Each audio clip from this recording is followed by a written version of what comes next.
All right, so Brady brought up a couple good points that I'd like to counter.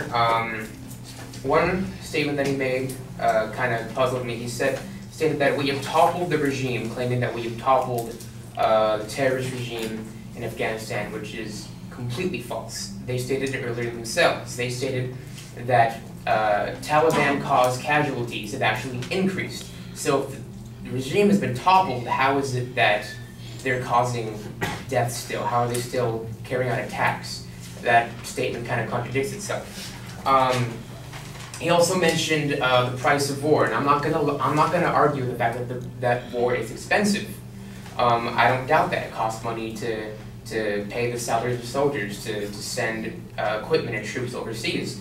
However, there's a quote from an ambassador, a U.S. ambassador, Ryan Crocker, and he says that as expensive as this has been, it has cost a lot less than 9/11 did. We have to remember that one of the main reasons that we entered into Afghanistan, that we've entered into conflict against Afghanistan and other countries, as he mentioned, were because of the attacks that happened back in 2001.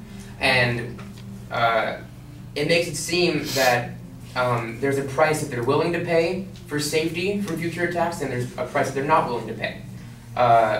Me, and I'm sure a lot of other people feel the same way, I want to feel safe, and if that means that we have to spend money to ensure that we are safe, that safety is an option that all Americans have, then I'm for that.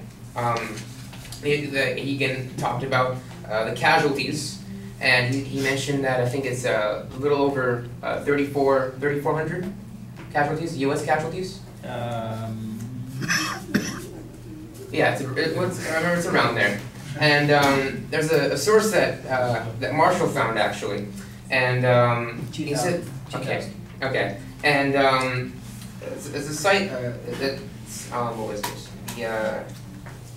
CNN, came from CNN, and it was stating that the fact that casualties in the war against terrorism has yielded a lot less casualties than really any war that we've ever seen. For example, the Vietnam casualties added up to about 58,000 American casualties alone. The Korean War added up to about 37, and World War II alone, American casualties was almost 420,000.